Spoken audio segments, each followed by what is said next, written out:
Hi there. Today I want to explore with you a content calendar. Content calendars have made my life so much easier in the last few years. Once I mastered the art of creating one and putting it to work, it really is kind of like an annual day planner for your marketing content. So it's once you understand the components of it, it's something you can just keep adding to and working with. I find I do a lot of it using um, Google Notes or Google Sheets, or now with the Click app, you can actually create notes in there.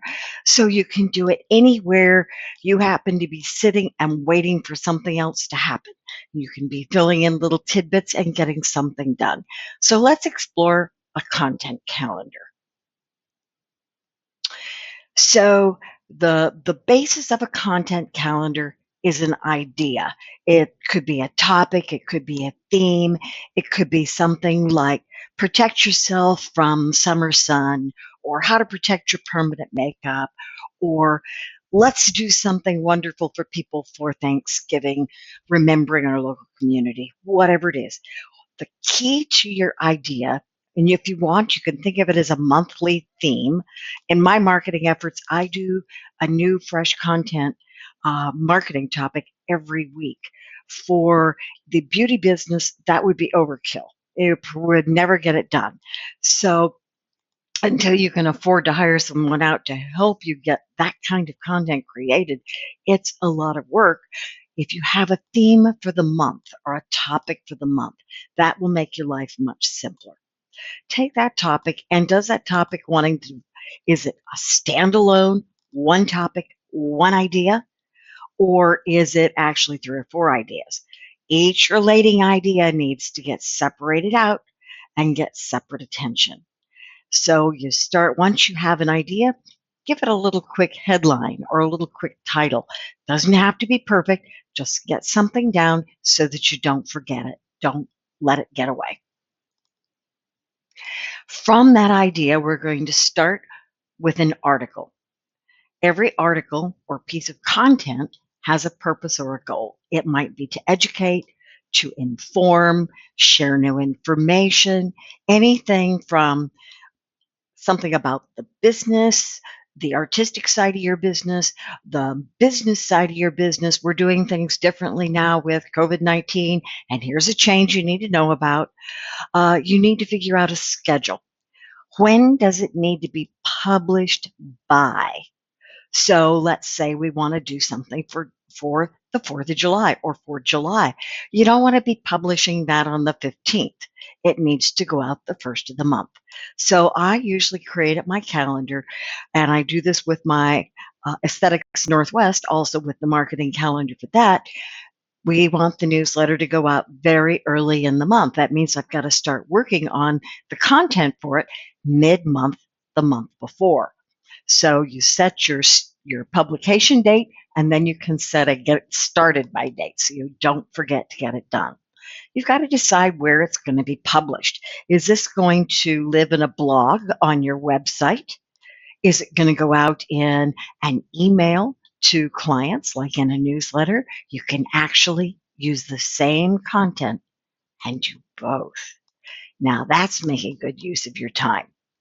To start with, just kind of do a brain dump.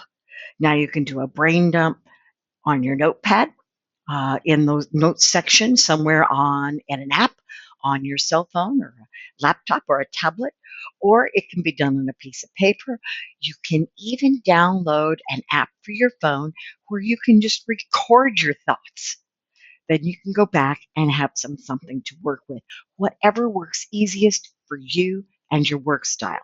Once you've got that brain dump, getting those ideas out, then you can pick out the most relevant points to create an outline. Once you've got an outline, then you can create your draft. From your draft, it needs to sit at least 12 to 24 hours before you go back and try to do any revisions and get it ready for publication. You'll always find you'll change it a lot more if you do that, and that gives your time for that first impression brain dump thoughts now on paper to get refined and to get it home the way you really want it to go out there to the big wide world. How long should it be? A full-length article, I would say initially keep it under 1,200 words. If I'm doing something for the newsletter, it's half that. Think about how much time you want to sit and read something. Make it shorter than that. We can take that same information, and generally what I do is when I finish an article, I print it out. That way I can look in that article and say, first of all, who's my audience? That's who I should have written the article to. And on social media, I know that those people hang out in certain channels. Maybe it's Facebook, maybe it's Instagram. Know which places your people hang out. Those are the channels where you want to publish it. Then I go back to that printout and I look for the memorable fragments of sentences or sentences. Something that would be like a quote or a, oh, don't forget this. Once I've got those little quotes highlighted or starred on my printed out format, then I go in and I know I'm going to need some images or graphics. I use Unsplash because it's free and it is not copywritten. It is available. I do try to give credit where possible to the designers whose work I use. Then I create my graphic in a program called Canva. I know there's lots of different programs out there. Canva is free and it's easy to use. I found it the easiest design template that I have yet worked with. And once I have my designs created, then I use a program, another app called Zoho Social, and I can schedule them for publication. I don't have to remember to go in and do the posting. I can have it go to both Facebook and Instagram at the same time. And I can schedule them for right now, tomorrow, have Zoho tell me the best time slot for your audience is probably here. And I also have the option of scheduling repeat posts, which that can be very useful. I may also want to publish social proof. Those are before and afters that you get from your clients. And be sure and get your releases. Be sure and have watermarks. Be selective. Don't say, I'm going to have 8 new pictures every week, and be unrealistic as to how much you're really going to be generating.